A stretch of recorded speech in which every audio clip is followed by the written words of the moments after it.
Saya pada waktu masuk itu sebagai structural engineer.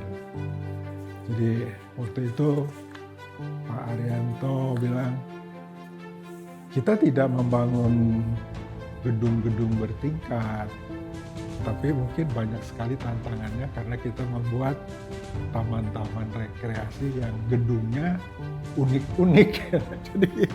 Jadi Pak Arianto sama Pak Fahron meyakinkan saya di Ancol banyak sekali yang bisa dikerjakan dengan menarik. Jadi bukan hanya jenis pekerjaannya, tapi suasana bekerja, berinteraksi dengan teman-teman kerja, dengan atasan, dengan sesama, dengan anak buah, itu menyenangkan. Kalau saya gitu ya, saya merasa sangat berterima kasih dan bangga bisa menjadi bagian keluarga di Ancol.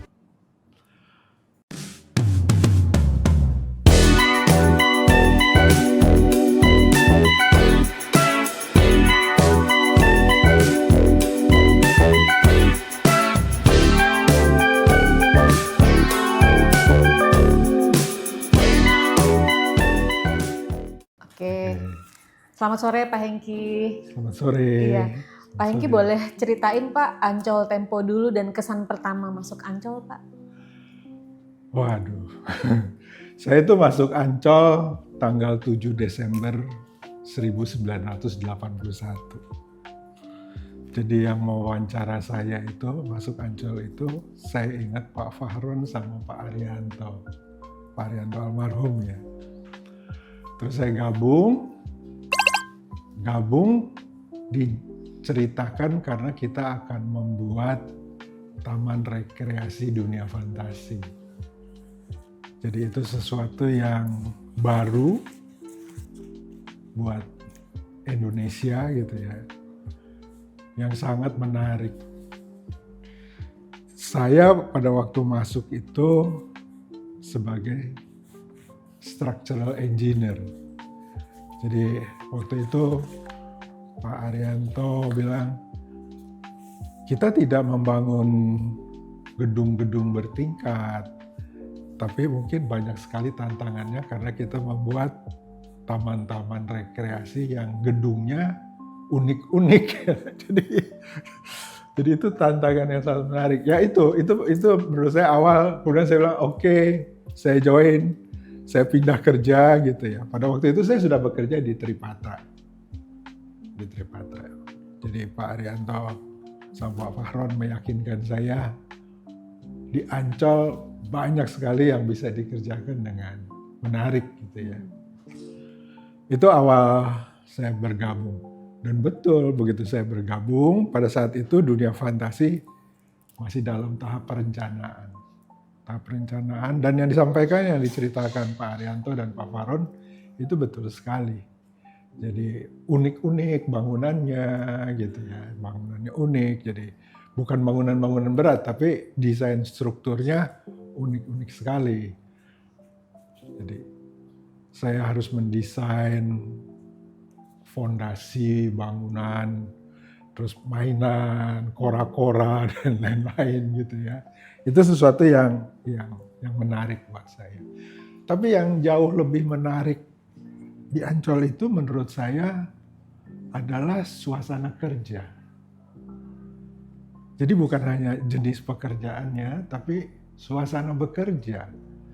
Berinteraksi dengan teman-teman kerja, dengan atasan, dengan sesama, dengan anak buah. Itu menyenangkan. Kalau saya gitu ya, saya merasa sangat berterima kasih dan bangga bisa menjadi bagian keluarga di Ancol. Saya bekerja di Jaya Group dari tahun 81 sampai sekarang, berarti sudah 43 tahun ya. Saya sampai di Ancol tahun 96 akhir. Karena Januari 97 saya pindah ke lingkungan anak perusahaan Jaya yang lain, yaitu di properti ini. Itu tahun 97. Jadi saya di Ancol itu kurang lebih 16 tahun. Ya. 16 tahun. Jadinya. Nah, saya merasa bahwa selama masa kerja saya yang 16 tahun itu adalah masa kerja yang sangat menyenangkan. Gitu ya. Gimana nggak suka ya. Jadi ya tadi yang saya katakan, iklim kerja, relasi antara atasan dengan bawahan, dengan teman-teman kerja, itu wah sangat baik lah ya. Tidak ada yang namanya mungkin politicking gitu ya di perkantoran, itu nggak ada. Kita ya kesana sini ya aja gitu ya, kerja ya kerja. Waktu kita misalnya pas Dufan mau dibuka itu ingat sekali Baladakra itu kebakaran. Itu kita kerja di hari libur gitu ya, Natal, Desember masih kerja, terus kebakaran. Padahal mau dibuka di bulan Juni Juli. Ya kita kerja keras lah ya waktu itu ya. Saya yakin tim dari Imagineering itu kerjanya sangat keras. Mas Pol mungkin yang di situ, Yakti, Teddy gitu ya, itu bekerja sangat keras bersama-sama dengan saya pada waktu itu sebagai yang mengawasi pembangunan ulang dari khusus Baladakra itu, sehingga bisa dibuka pada waktu Dufan dibuka bersamaan. Jadi ya saya bersyukur secara kesimpulan umum gitu ya, sampai saat ini saya bersyukur, saya merasa bangga pernah menjadi bagian dari keluarga besar Ancol gitu ya. Suasana kerja yang paling menyenangkan, sehingga sampai sekarang teman-teman ex Ancol itu masih berelasi dengan sangat baik. Ya. Masih sangat baik. Jadi itu menurut saya pengalaman yang menyenangkan. Dan kalau saya dengar dari beberapa orang teman saya, angkatan saya yang sudah kemana-mana gitu ya, udah jadi pengusaha, ada yang berprofesi di tempat lain gitu ya.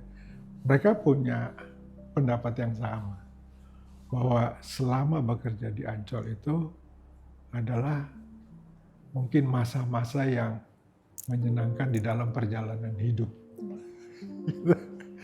Itu kira-kira ya. Oke Pak, selanjutnya apa sih tantangan Ancol dulu Pak? Setiap zaman menurut saya ada tantangannya, tapi kata kunci menurut saya adalah melahirkan sesuatu yang baru. Jadi melahirkan sesuatu yang baru di Ancol, satu inovasi yang baru. Itu adalah kunci sukses menurut saya. Ancol bisa menjadi nomor satu kawasan rekreasi di Indonesia sampai saat ini, gitu ya. Jadi tantangannya itu inovasi. Jadi ya cuma memang kalau dulu gitu ya, mungkin pemimpin yang menggerakkan inovasi itu cukup banyak. Dari Pak Ciputra sendiri, dari Pak Arianto sendiri gitu ya. Terus di backup sama teman-teman di Imagineering gitu ya. Jadi menurut saya itu yang banyak menelurkan inovasi-inovasi, sesuatu yang baru di kawasan rekreasi. Jadi, itu adalah tantangan yang menurut saya itu bisa terus digulirkan ya. Jadi, nah itu tantangan generasi sekarang ke depan juga ya. Menurut saya itu inovasi tadi. Ya. Oke, Pak Hengki, ada nggak sih spot favorit di Ancol yang berkesan buat Pak Hengki? Aduh, terlalu banyak kali ya. Mungkin sebut 2 atau 3 boleh Pak. Di Putri Duyung itu menurut saya sesuatu yang sangat menarik ya, dengan cottage-nya gitu ya. Kalau kita berjalan dengan pohon yang rindang, gitu ya. Itu sangat-sangat unik dan menurut saya tadi ya unik ya buat kawasan Jakarta ya. Jadinya itu oke gitu Iya. jadinya. Terus kalau kita ke Marina misalnya gitu ya, di pinggirnya banyak kapal-kapal pada bersandar gitu ya. Itu menarik. Kalau kita masuk ke dunia fantasi dengan temanya masing-masing gitu ya, itu membawa kita ke suasana yang berbeda lagi. Menariklah Ancol tuh kalau menurut saya. Jadi banyak sekali gitu ya. Saya ingat sekali, saya itu menikah di Ancol, di Putri Duyung. Pada saat itu di taman depan Gelanggang Samudra dan Geraha Raya, Gelanggang Renang, itu ada taman yang lampunya itu macam-macam itu seperti bunga, gitu ya. Saya foto di situ. Terus fotonya masih ada nggak Pak? masih ada, Aduh, mau dong, masih ada. Pak. Itu kan foto saya sama istri saya. Jadi waktu saya kan menikah di Putri Duyung. Iya. Saya dibikinin gunung-gunungan sebagai background dari tempat pelaminan gitu ya. Itu sama timnya tempat ya Pak Teddy itu, jadi sama Masa Bojo dan lain-lain. Itu dibikinin gunung-gunungan. Saya ingat banget itu Masa Bojo itu gagasannya ini aja nih, ini adalah buka lembaran hidup baru. Jadi bikinin gunungan. Gitu. Nah itu saya ada fotonya juga yang di Tugu itu. Jadi banyak spot menarik menurut saya. Jadi saya cukup banyak kenangan di Ancol. Di Ancol. Banyak sekali. Ya.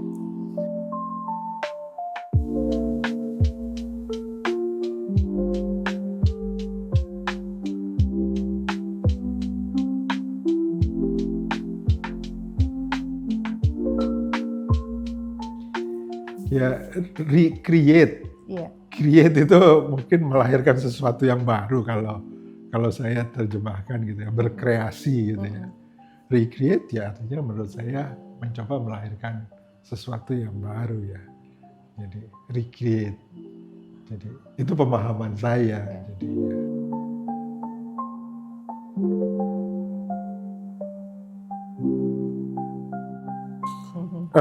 Kalau pengalaman pribadi gitu ya, pengalaman pribadi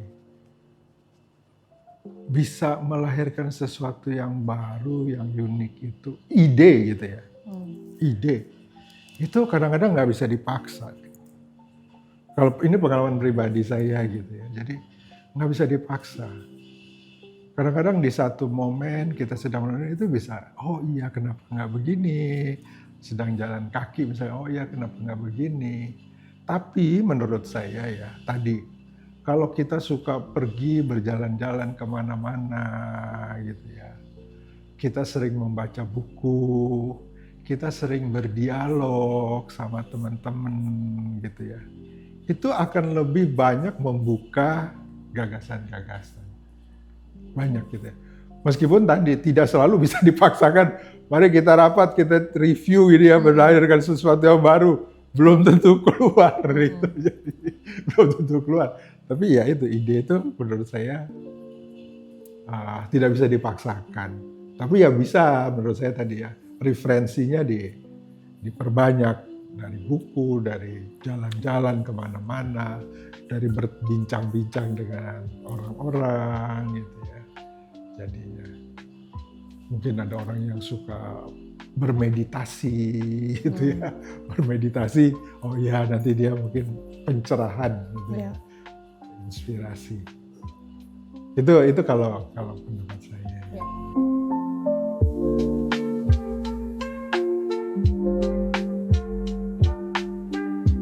Ya kalau saya ini adalah sesuatu yang baik. Idenya bagus sekali saya bilang.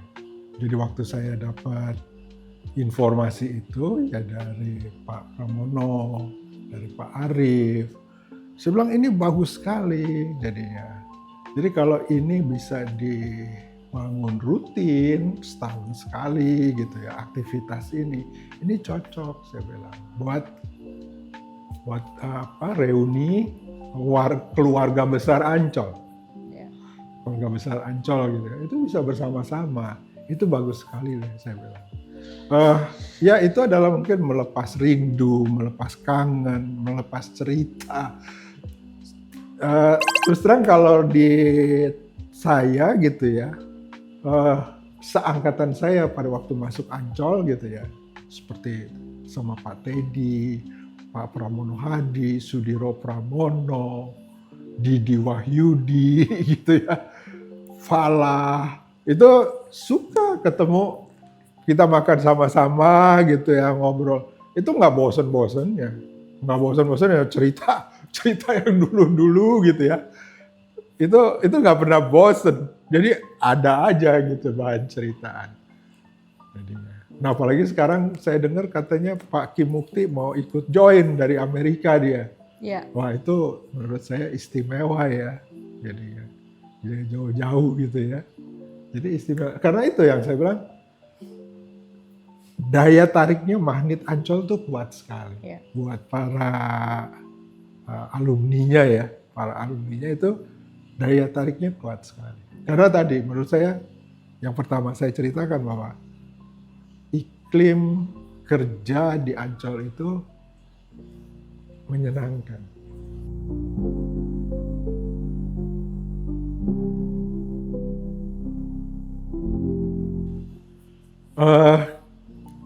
Anak muda kita ini tergantung generasinya yang udah di segmen macam-macam.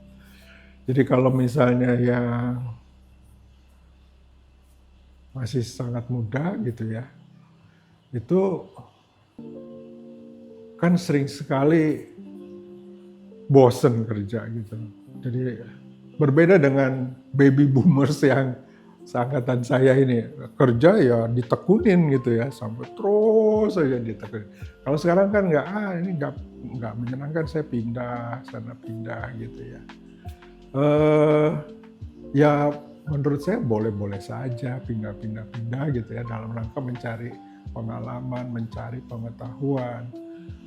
Tetapi kalau keterusan pindah-pindah, akhirnya barangkali akumulasi kompetensinya tuh nggak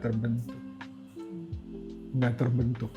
Karena kalau kita ingin membangun kompetensi yang baik di bidang tertentu, itu ada akumulasi yang waktu yang di-spend. Ya. Harus di-spend gitu ya. Nah itu harus dijalanin. Sama seperti kayak pegolf. Misalnya dia ya harus melewati puluhan ribu jam sampai dia membangun kompetensinya. Nggak bisa misalnya, main sekian hari, bosen cari yang lain. Yeah. Tidak terbentuk. Yeah. Nah itu kalau maksud saya ya harus coba membangun kompetensi yang disukai gitu ya, supaya kompetensinya terbentuk.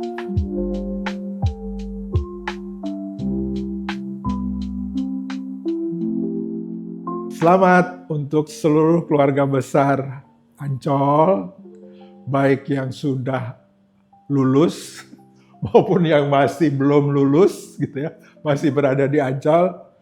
Selamat merayakan hari ulang tahun Ancol yang ke-64. Semoga Ancol terus tumbuh, terus menjadi pemimpin di dalam bisnis rekreasi di Indonesia ini, dan semoga kita semua selalu di dalam perlindungan Yang Maha Kuasa.